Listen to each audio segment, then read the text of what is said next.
Catching up with LSP Scum on the underground. It is Ned. Scum, how are you, man? Always good. Always good. Can't complain. Man, check this out. I was thinking to myself, like, Anti-Human drops. It's coming up this Friday. I was like, I've got to get Scum on the show. It's been a minute since you've been on. 5 years, man, since I last spoke to you. I'm not sure if you remember, back in 2019, I caught up with you and Insane Poetry. So I think it's overdue. Absolutely. No, it's always a pleasure to chop it up with you. I think we were on the road somewhere and shit. So, yeah, it's been years. It's been years. Yeah, man, you're in a motel room. I re-listened to it yesterday, so I didn't hit you with the same questions, man. But I wanted to throw back and talk about the formation of LSP. You guys been around since 2001. Can you let me know how it got started? As far as we started fucking around with the rap shit in like '99. Actually, the label technically got founded in 2000, but There you go. it I'm wrong was already. it was Seville and myself. He did all the financials. He did all the. Initially, we were both trying this rap shit, and then he just decided that the rap shit wasn't for him, but he was going to support what I do, and you know, handle the behind the scenes stuff, which was great because I got to be a rapper for 7 years and shit before I had to fucking carry this cross. Um, you know, Initially just having fun with it. Eventually, we added a few Colorado acts to the roster, and it was still just fucking around, trying to dabble with things. Honestly, like majority of small independent labels were started. We sent out our demos to fucking the few active bigger labels at the time. We sucked. They didn't sign us, and we're like, well, fuck it. We're gonna start our own shit. We don't need y'all. Here we are 24 years later, but you know what I'm saying? Most of the time it doesn't last that long. But the thought was, so yeah, thank you to everybody that received our fucking shitty demo back in fucking 99 and 2000 and would not sign us. It motivated us to create this. And then I think right before Seville's passing and shit, like we started looking at acts outside of Colorado and wanting to expand because we started doing shows all over the country. And at that point, it was Dark Half and Small Swan, and he ended up signing Dark Half like right before he passed. It was actually a subdivision of LSP at the time. It was supposed to be LSP and then LSP Midwest, which would handle non-Colorado acts. Once he passed, there was no point in keeping two label chapters with me having to run both of them anyway. So we merged it. But yeah, from there on, I mean, here we are. Fucking 150 releases later, you're hanging on these walls and shit. I love it. So you're coming straight out of Denver, Colorado, is that right? Have you got like a warehouse and stuff there? Like, what's the go? How big is the LSP sort of? I don't know. It's not a huge warehouse, man. We're still independent. We're still self-funded and shit, but there's a warehouse downstairs. There's an office and recording studio upstairs. So we have a little bit of space that we work with, and then obviously there's products with artists throughout the country that we restock. We run the web shop out of here. Pretty much, one-stop operations as far as where we're located. It's in different units in different parts of the building, but it's still one operation. The team is small. Most of us been in this and working together for 20 plus years. So. Loyalty and dedication, I guess, I'm saying? You have to fucking be some sort of a masochist to want to fucking run an independent label, but here we are. Well, what did you want to do growing up, Scum? Like, what were your plans before you thought rapping was for you? What were you I wanted to be a history teacher, bro. I wanted to be a history teacher. Oh, love that. So you thought, well, I'm not going to go the teaching route. I'm going to run my own independent record label. And look, 24 years later, does it spin you out to see that you're still here going strong to this day in 2024? It's been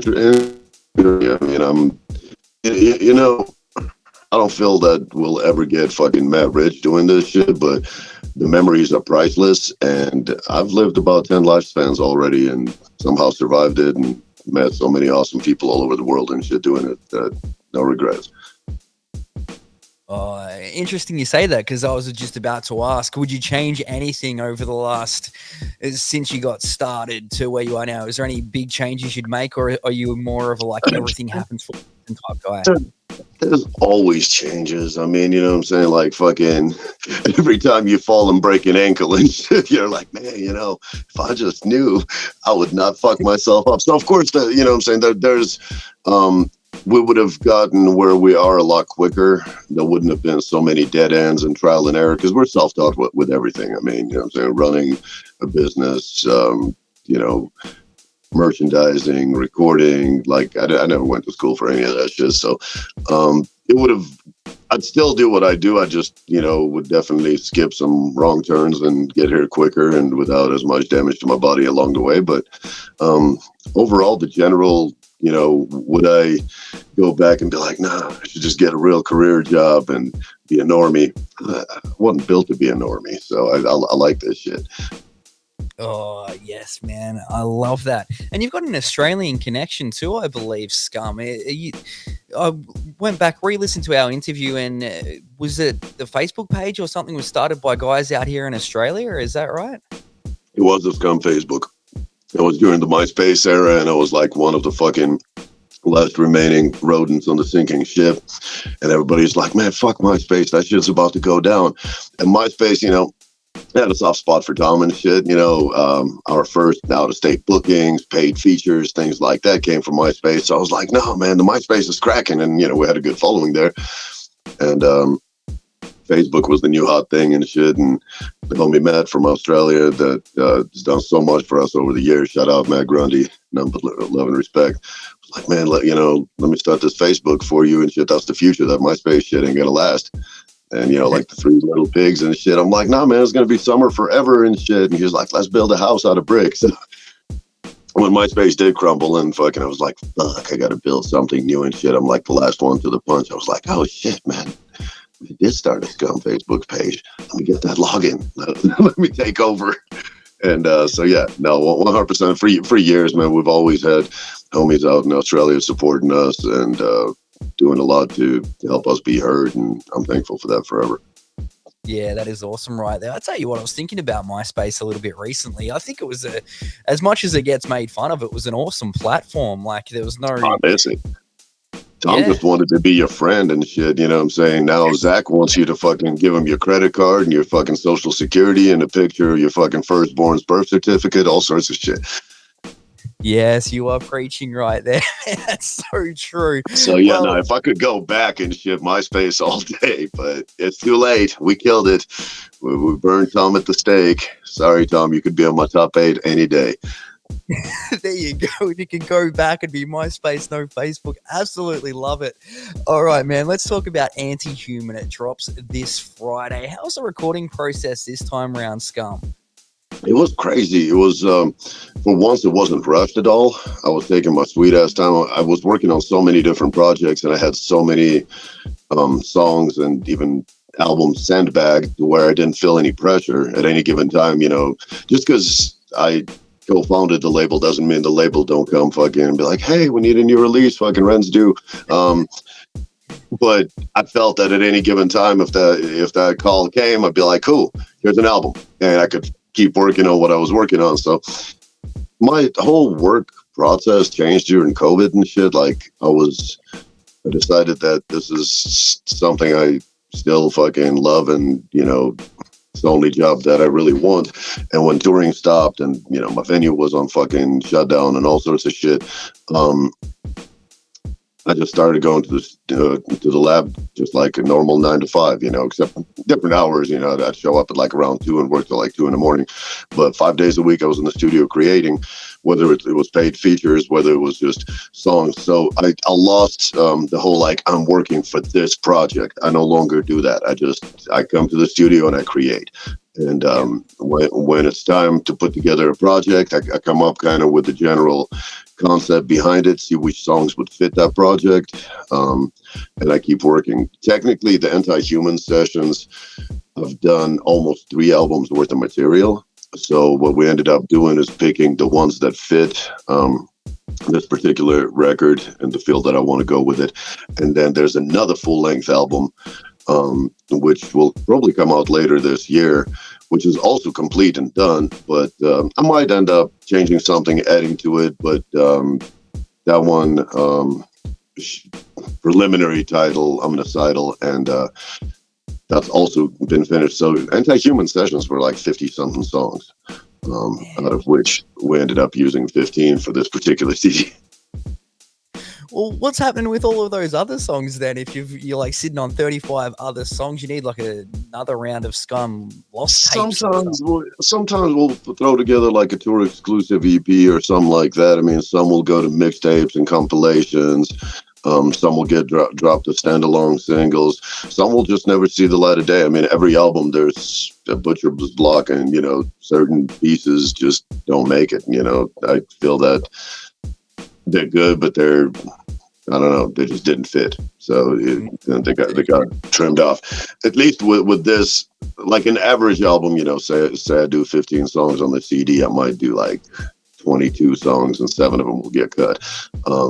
For this one, I've done so much that I was like, shit, that's 2 albums. And we was going to do volume 1 and volume 2, but then I'd be kind of backpedaling on me saying that Out With The Old was going to be the only double disc that I did. And I was like, we'll just do it as separate albums because they have slightly, they have a different feel, different concept. And I feel that the other one I can go and carve up, be like, take the remaining songs and maybe not take 15 out of them, but take 10 out of them and record another 7 or 8 and take 5 out of those because I already know where I'm trying to go with that particular record.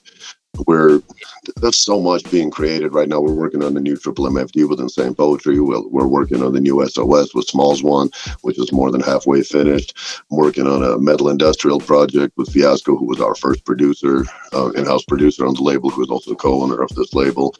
So that's like some weird experimental heavy shit. That one is like 3/4 done. So there's constantly work. And I just, I still love making music, and I like being involved in different sounding projects because it lets me experiment. And when I hit writer's block at Scum, I can go fuck around with some SOS shit. When I'm not feeling the SOS shit at the moment, I can go write some Triple MFD and so forth. Wow, yeah. Oh, man, that is crazy. And you said, it's funny that you say that you're working on a metal industrial project, because I've always thought that your voice would be perfectly suited to some sort of crazy out there metal thing. Can you tell us more about that? Yeah, well, first off, I mean, I do come from a metal background. I've like 96, 97, 98, we had a few demo tapes with this grindcore band out here. So I've always enjoyed, I still listen to a lot of metal. I listen to a lot of older metal, DSI, Cannibal Corpse, Dying Fetus type of shit, but I still love all of it. Yeah. And plus, I really do enjoy some of the modern deathcore because it's so fucking heavy, and I don't really need solos. I like breakdowns. So the industrial project, it was kind of weird.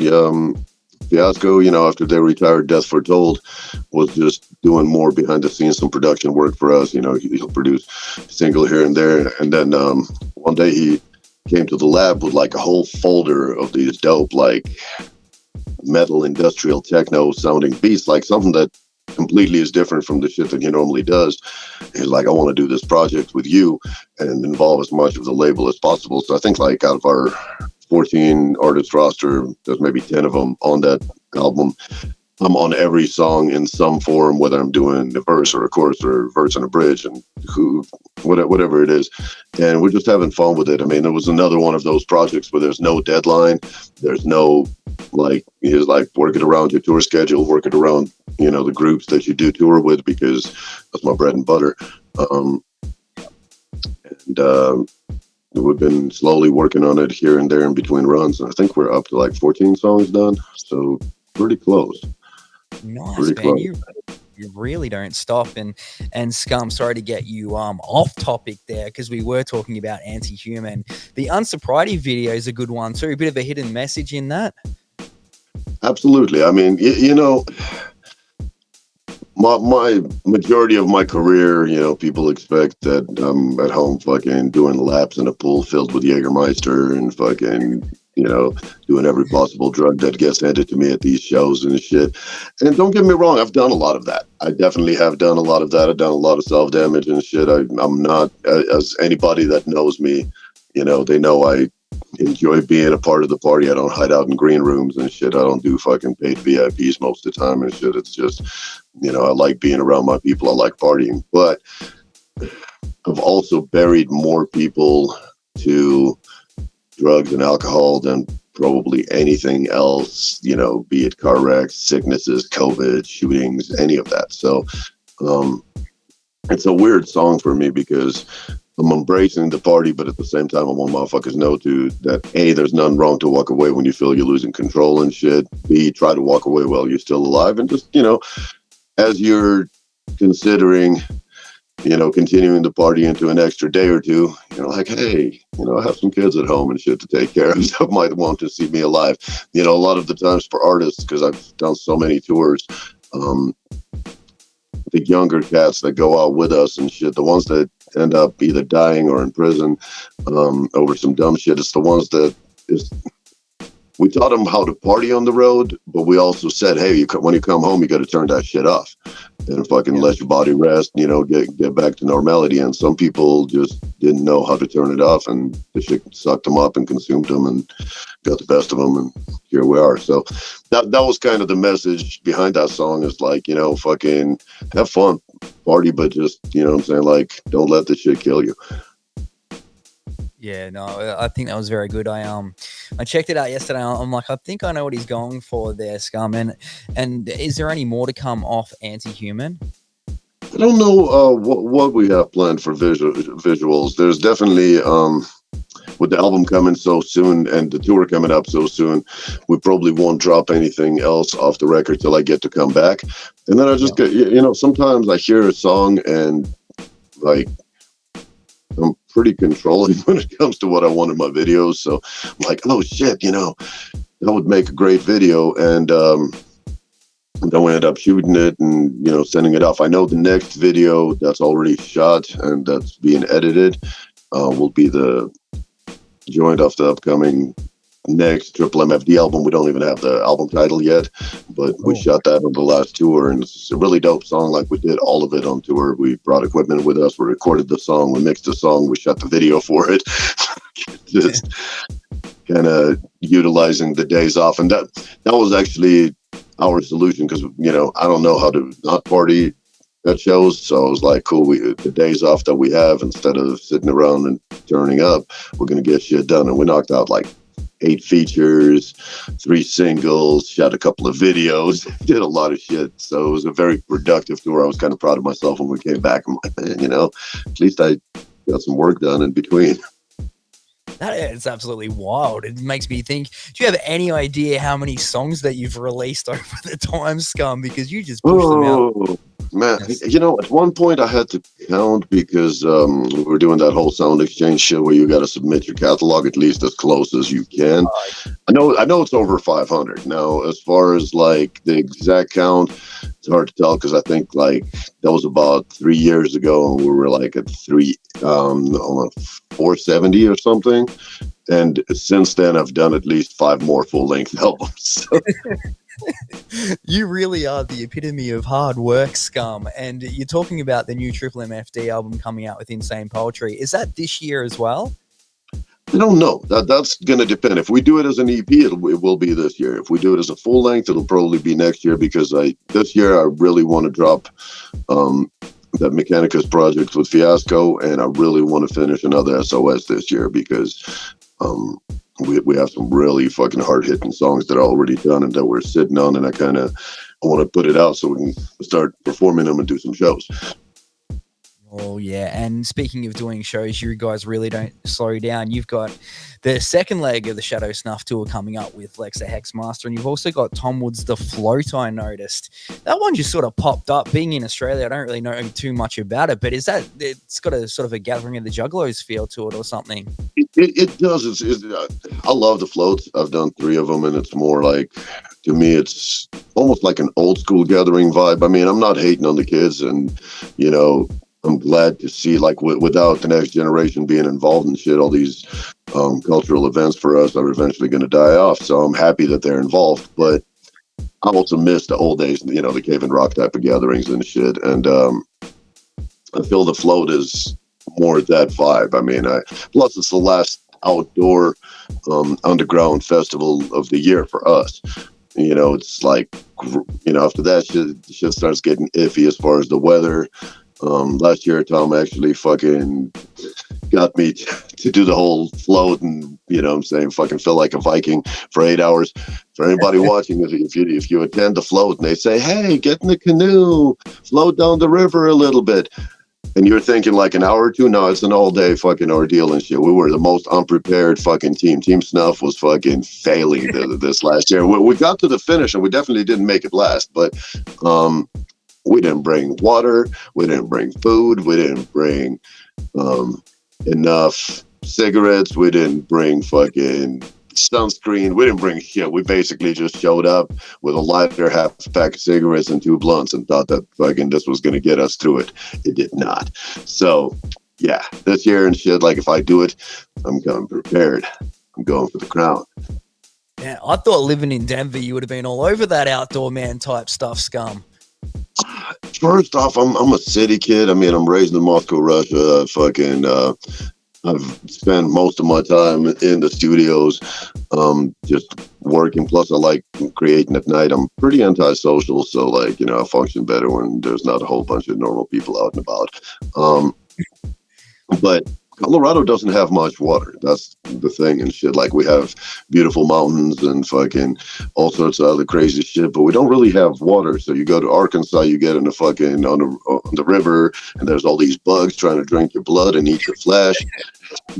You know what I'm saying? Like, I enjoy that kind of shit, though. I ain't gonna lie. We were over there jamming that fucking Vikings theme song and shit that my mother told me, and that was the jam for the official, you know, crew sing-along song for the first leg of Shadow Snuff. So yeah, we're on some Viking shit. Rape, pillage, and plunder, fucking burn down villages and keep it moving. Jeez, I love it. All right, Scum. Well, it just makes me think, what's the craziest thing that's happened throughout your career? It's been a long, successful one since, you know, the late 90s, like you were saying. What do you reckon is the most crazy thing that's happened? It's been so much. That's the crazy thing is, like, man, like fucking, you know, missing fucking 40 car pileups by like 2 car lengths and shit. Fucking, you know, having a fucking after show party and having fucking Psycho Sam partying in our room and shit before his fucking killing spree, fucking all sorts of weird shit. There's been some good, there's been some bad, you know, a lot of deaths, but you know, it's just hard to tell. I mean, you know what I'm saying? Like the first time fucking, you know, I mean, we all got shot at, but first time Smalls got shot at on the road and shit, and fucking having to educate her on proper etiquette of fucking ducking bullets behind the fucking vehicle. You know, like, there's always something. Rollovers and shit when we fucking, our driver fell asleep coming back from a gathering one year and shit, and this fucking welcome to Kansas sign fucking opened up our van like a fucking can of tuna and shit, and fucking almost decapitated everybody. So there's been a lot, but, you know, we did a rollover by fucking Durango in the mountains, almost went off a cliff and shit after flipping like 8 times. So, but you know, whatever doesn't kill us, you know, is just another story to tell. Yeah, whatever doesn't kill you makes us stronger. Scum. So, wow, just what you just mentioned then, I was like, over my head, some of that is insane. So you've got the tours coming up. You got the Tom Woods float coming up. Can you let us know about some of the other things we should look out for in 2024 from LSP? Let's see. Well, we got a major signing being announced in a couple of days and shit. So, you know, that by the time this interview comes out, you know, they'll be at that and we can, you know, converse and speculate on that part. There's definitely going to be at least another full-time tour after this one. I'm going to take the summer for some festivals because we got the final Blazed and Confused going down in Massachusetts that we're flying out for. We've done quite a few of them over the years, back in the day with Dark Half and with Insane Poetry. And so Triple MFD is doing the final one. There's Nails Fest out on the East Coast that we're going to be doing in June. We got this year, I think it's like the 18th of the 19th Gore Fest and shit that's coming up. Friday the 13th in September for 3 days. There's other events being negotiated, behind the scenes that I can't really announce yet. But it's going to be a busy summer for us. It's going to be a fucking busy summer. I want to do another stretch of weekenders with Smalls like we did last year. It was a compromise that we've reached because after a certain point, she won't let us drag her in the van and fucking take off for 3 weeks. She's a mother, and she draws a line at that. She's done tours with us over the years, so we found the compromise. We'll fly out somewhere, knock out like 3 shows, fly back. She'll get a few days at home. Another weekender. So we're going to work on another stretch of that. I want to do more videos for sure. Like, I've definitely been slacking on visuals because I'm never around and always on the road. Just so many ideas, not enough time, man. Like, I definitely want to include. I have a live drummer, Nick Rock, shout out, who's amazing. But he normally just does, our Colorado shows with us and like some of the regional ones. So I definitely would like to do a tour with, a drummer, maybe bring on either a hype man or a DJ, just to add some extra shit, do some visuals behind ourselves, and just anything to keep it from being stagnant and boring, keep trying new shit fucking until it either breaks me or something breaks and we break through with it. I tell you what, chatting to you for the time I have now, I can say one thing's for sure, is you're definitely not stagnant and or boring. Teaching Smalls one how to duck bullets is the most wildest thing that I've heard in a good minute, and there you are laughing about it. It's nuts, man. Last time I caught up with you, we talked a little bit of movies and such, and I thought the last thing I want to grab from you, Scum, before I let you go, is a good movie recommendation for people, listening to this, checking this one out. Trying to fucking think. I have watched some really dope shit lately. Trying to fucking, if I had to pick one. Yeah, that's tough. That is so tough. Now you got me in my head and shit, because I like a lot of historical shit. I mean, fucking, I've been stuck on that Shogun shit fucking recently. Fucking that's been my thing. Trying to think, fucking, what would be a good one? Documentary on your life, man. Maybe you guys should do a little, 60-minute doco on the making of LSP and all the wild things that you guys have been. We talked about that, man. Like, it's always a compromise. I got a wife, daughters, granddaughters, and shit. So I've tried to be a positive role model. So some of the shit that goes in these stories, I'm like, maybe we can film it and then they can release it after I die, so nobody can be mad at me. As far as movies, man, like the last one that I really enjoyed, I think, out of like the non-series, and I watched a lot of foreign shit, so I would say it would be Thanksgiving and shit. That shit was fucking awesome. It was so fucking cheesily bloody that I loved it. Oh, that's cool. I like a lot of, I can't wait for the next Terrifier and shit. Like, I like cheesy gore. Like, I feel, it either has to be really good, like, when they remade Evil Dead and you're like, man, this is fucking so real, or just got to be fucking corny but gory to where like a normie will be over there puking, and that's my favorite type of shit to watch with a meal. So well, I don't consider myself a normie, but I'm not watching that with food, man. No thank you. I don't think anybody that enjoys this scene and is a part of this scene, regardless of whether you're, performing or, you're doing video work or you're doing podcasts or you're, doing artwork, none of us are normies, man. Something that's fucking broken inside of us that attracts us to this fucking grim and grotesque. So, no, normies is, man, I could be at a gathering lost and shit, and I'm getting older, so, what I'm saying, like, and I don't like wearing my glasses, so I'll be lost in the dark, fucking roaming around, drunk and fucking with no sense of direction, and I feel comfortable. I know I'll run into some homies, they're going to take us back to the spot, and everything will be fine. Now, you catch me, like, a day before a holiday at a Walmart, and I'm probably having a panic attack in aisle 10. Oh, I love that, man. It has been so much fun catching up with you again, Scum. Cannot wait for Anti-Human. It heads our way this Friday, April 26th. Be sure to hit this man up on Facebook and Instagram at Scum LSP and Scum412 on X or Twitter for us old schoolers, and pre-order the album gorehopshop.com. Scum, thanks so much for taking time out. All right, thank you for having me. Always a pleasure chopping it up with you, and hopefully one day our paths cross in person. Much love.